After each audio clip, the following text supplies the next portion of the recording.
കസിൻസും ഉണ്ട്. കസിൻസ് എന്ന് പറഞ്ഞാല് അവർ ഫാമിലി വേണം, ഫ്രണ്ട്സ് വേണം. അതാണ് കസിൻസിന്റെ പ്രത്യേകത.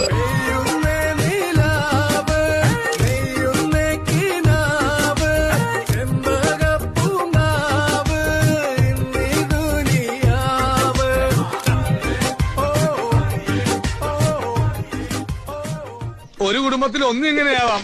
എങ്ങനെയാണോ എല്ലാവരും ഒന്നുപോലായി പോയത്?